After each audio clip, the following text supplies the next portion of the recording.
Baik, Assalamualaikum warahmatullahi wabarakatuh. Kembali dalam mata kuliah manajemen kualitas. Kemarin saya sudah nge-share 2 paper saya, yaitu yang saya rasa itu terkait dengan manajemen kualitas. Satu paper sudah pernah saya bahas sebelum UTS dan satu paper akan saya bahas di pertemuan ini. Ini adalah potongan singkat dari kedua paper saya. Untuk paper yang pertama dengan judul pengukuran kualitas SIM akademik UNUSA berdasarkan persepsi teknis pengguna dan penyedia layanan. Ini terinspirasi dari ketika saya mengajar mata kuliah manajemen kualitas. Di sini jelas bahwa kualitas dilihat dari banyak perspektif. Jadi itu adalah inti dari paper ini, bahwa untuk pengukuran kualitas tidak hanya dilakukan dari sisi teknis, misalkan melakukan pengujian, tetapi juga harus melihat dari sisi pengguna dan juga penyedia layanan. Sementara untuk paper yang kedua yang akan saya bahas lebih lanjut pada pertemuan ini adalah, ini judulnya bahasa Inggris karena isinya memang bahasa Inggris gitu ya, dengan judul Success Measurement Framework for Information Technology Project, a Conceptual Model. Di sini mendefinisikan kualitas tapi dari sisi proyek gitu ya. Saya melihat bahwa sebuah proyek gitu ya dikatakan sukses tidak hanya dari satu level. Jadi kalau teman-teman sudah lihat pasti tahu bahwa ada 4 level untuk mendefinisikan kesuksesan dari sebuah proyek. Detailnya seperti apa akan saya jelaskan selanjutnya. Oke, seperti biasa, setelah saya memberikan gambaran besar apa yang kita bahas, jangan lupa teman-teman kita berdoa terlebih dahulu agar apapun yang akan kita pelajari bisa lebih bermanfaat dan juga bisa memberikan kebaikan buat kita semua. Seperti yang kita sebutkan tadi, ini judulnya, penulisnya ada saya dan juga teman saya ketika saya kuliah S2. Oh ya, sedikit informasi, paper ini saya tulis ketika saya sedang studi S2 dan saya lanjut ketika selesai kuliah. Jadi ketika kuliah sudah saya kerjakan dan ketika sambil ngajar saya perbaiki beberapa hal. Sehingga publishnya baru di tahun 2019. Layaknya sebuah presentasi ketika conference gitu ya, maka PPT ini berisi atas 5 hal: introduction, research methodology, result, conclusion, dan juga reference. Untuk selanjutnya, isi dari PPT adalah bahasa Inggris, tapi akan coba saya jelaskan dengan bahasa Indonesia.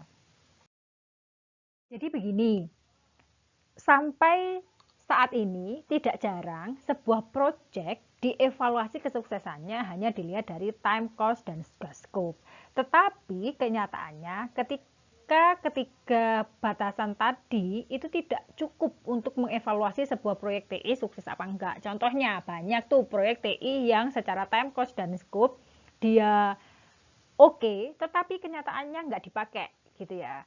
Nah, penelitian terbaru gitu mengatakan bahwa ternyata kesuksesan sebuah proyek itu sifatnya multidimensi gitu, nggak bisa hanya dilihat dari oke, secara proyeknya dia sukses terus kemudian dia akan memberikan manfaat, tidak. Nah, saat ini framework yang sudah ada itu banyak, mulai dari dia bilang oke secara teknis gitu ya, atau juga oke dia harus diukur penerimaannya, dia harus diukur kesuksesannya, ataupun juga harus diukur manfaatnya. Akan tetapi beberapa proyek itu masih sifatnya fokus sendiri-sendiri dan ada batasan time frame gitu ya. Oke, kalau Iron Triangle dia untuk ketika proyek selesai dia dipakai diukur. Kemudian untuk BSC mungkin dia akan melihat proyek itu sukses ketika dia sudah digunakan di organisasi dan diukur kebermanfaatannya. Nah, di sisi lain teman-teman perlu diketahui bahwa ketika organisasi mampu mengukur outcome dari proyek dengan baik, maka dia akan mendapatkan kesempatan kesuksesan proyek lebih besar gitu. Nah, dari fenomena yang ada tadi mengatakan bahwa tidak cukup pakai time cost scope, kemudian ada banyak framework dan ternyata organisasi yang mampu membuat ini akan mendapatkan keuntungan lebih, maka gitu ya, perlu adanya framework baru untuk mengukur kesuksesan di proyek tidak hanya dari outcome tetapi juga level outcome, tidak hanya output maksud saya tetapi juga pada level outcome. Solusi yang saya berikan adalah sebuah konseptual model untuk mengukur kesuksesan proyek teknologi informasi.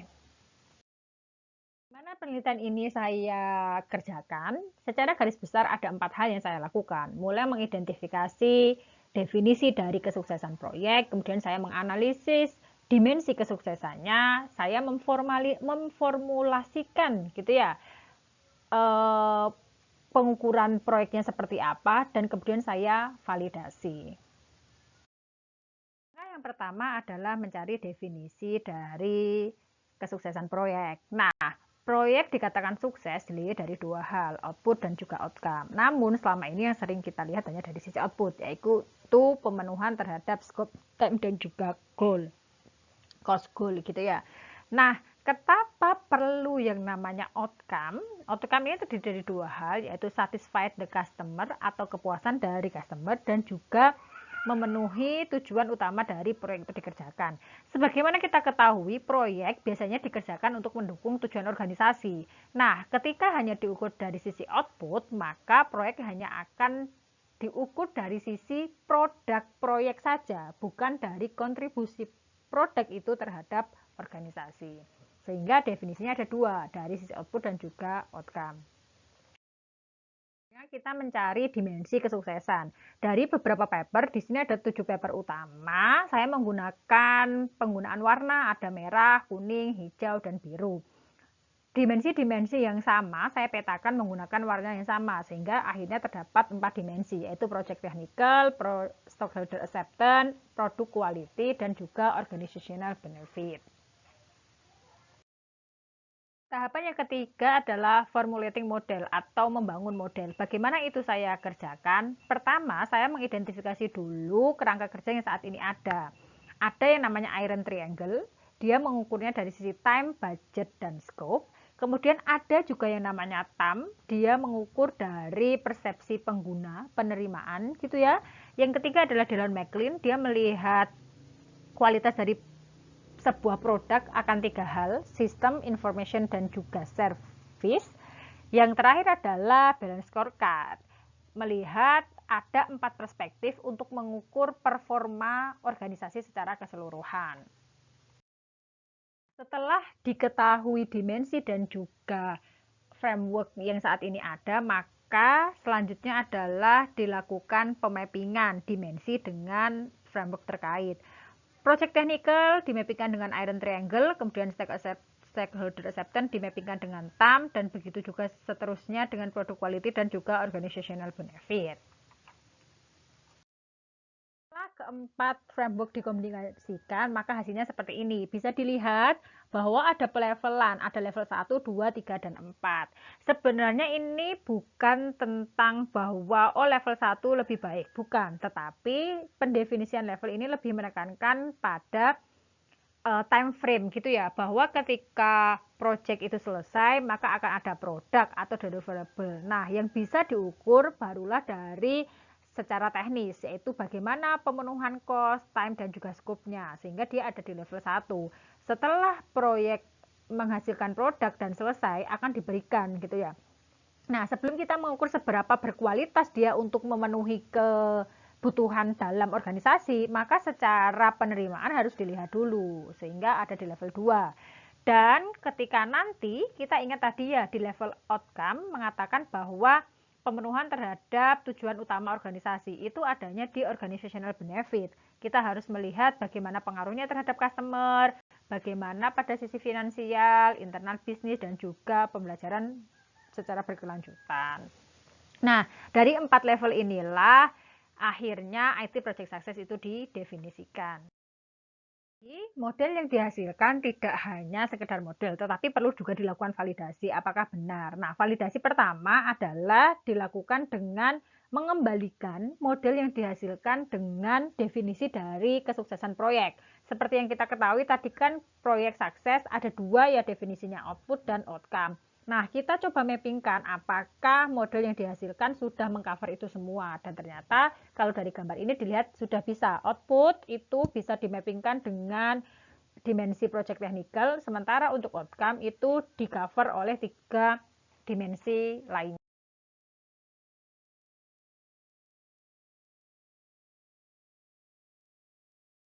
Jadi tujuan awalnya bahwa framework baru ini untuk mengcover gitu ya kekurangan dari proyek model sebelumnya, maka kita bisa lihat secara fokus ada dua hal yang ingin saya tekankan, yaitu dimension, yang kedua adalah scope. Secara dimension, prior model atau model yang saat ini ada lebih mengarah pada project technical saja, sementara untuk model yang dihasilkan atau disarankan ada 4 dimensi. Kemudian untuk scope juga sama.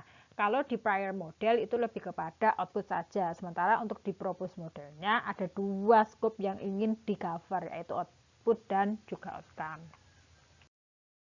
Lantas apa kesimpulan dari penelitian yang saya lakukan? Penelitian yang saya lakukan ada 4 hal, bahwa 4 hal dimensi ya, maksud saya ada 4 hal dimensi yang kita peroleh ketika kita ingin mengukur kesuksesan sebuah proyek, yaitu project technical, stakeholder acceptance, product quality, dan juga organizational benefit. Jadi sebuah penelitian yang sifatnya adalah literatur review gitu ya, dari saya mereview beberapa jurnal, maka further research-nya atau penelitian kedepannya bisa dilakukan evaluasi terhadap framework terkait implementasinya pada beberapa tipe proyek gitu ya. Sebagaimana yang sudah teman-teman ketahui di awal bahwa ada 9 tipe proyek gitu untuk IT, maka bisa dilihat tuh masing-masing gimana kecocokan dari framework yang saya hasilkan. Akan mencantumkan ini adalah beberapa paper yang saya gunakan sebagai literatur review gitu. Diperoleh model yang saya usulkan. Baik, terima kasih. Saya ingin menekankan sekali lagi bahwa jika di penelitian saya yang pengukuran kualitas saya meng-highlight gitu ya, bahwa kualitas itu perlu dilihat dari banyak perspektif. Perspektifnya dari sisi pengguna, dari sisi teknis, dan juga tentu dari sisi penyedia layanan. Nah, kalau untuk penelitian ini saya ingin menekankan bahwa yang namanya kualitas itu tidak, kalau di sini ya kualitas saya definisikan sebagai kesuksesan, tidak hanya dilihat pada satu waktu saja, tapi kualitas itu sifatnya berjenjang.